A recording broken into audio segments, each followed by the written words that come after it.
छात्रों, आज हम इतिहास के पाठ नाज़ीवाद और हिटलर का उदय में हिटलर का उदय कैसे हुआ इसके बारे में अध्ययन करेंगे। आइए जानें हिटलर का उदय। जर्मनी की आर्थिक, राजनीतिक व सामाजिक व्यवस्था में आई गिरावट ने हिटलर को सत्ता प्राप्त करने का अवसर प्रदान किया। 1889 में ऑस्ट्रिया में पैदा हुए हिटलर की युवावस्था बहुत ही गरीबी में व्यतीत हुई थी। रोजी रोटी का कोई माध्यम न होने के कारण पहले विश्व युद्ध के प्रारंभ में उसने भी अपना नाम सेना की भर्ती के लिए लिखवा दिया था। भर्ती के बाद उसने अग्रिम मोर्चे पर संदेश वाहक का काम किया। सेना में कॉर्पोरल का पद प्राप्त करने के लिए साथ बहादुरी के लिए कुछ पदक भी प्राप्त किए। जर्मन सेना की पराजय ने तो उसे हिला दिया था, लेकिन वर्साई की संधि ने तो उसे आग बबूला ही कर दिया। 1919 में उसने वर्कर्स पार्टी नामक एक छोटे से समूह की सदस्यता ग्रहण की। धीरे धीरे उसने इस संगठन पर अपना नियंत्रण स्थापित कर लिया और उसे नेशनल सोशलिस्ट पार्टी का नया नाम दिया गया। इसी पार्टी को आगे चलकर नाज़ी पार्टी के नाम से कहा जाने लगा।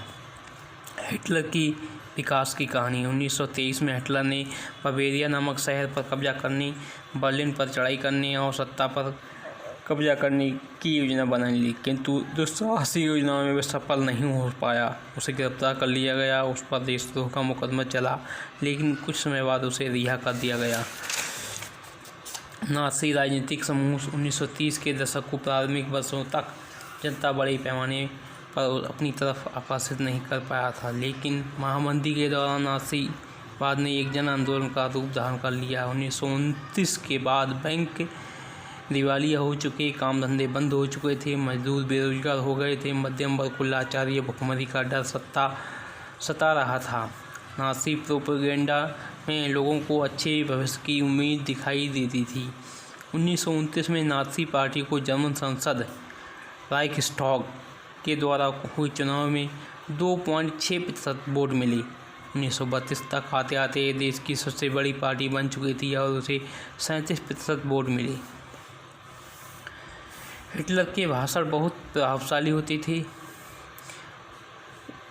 उसका जोश और उसके शब्द लोगों को उत्साहित कर देते थे। उसके भाषणों में एक शक्तिशाली राष्ट्र की स्थापना, वर्साई की संधि में हुए अन्याय के प्रतिशोध और जर्मन समाज की खोई हुई प्रतिष्ठा वापस दिलाने का आश्वासन देता था।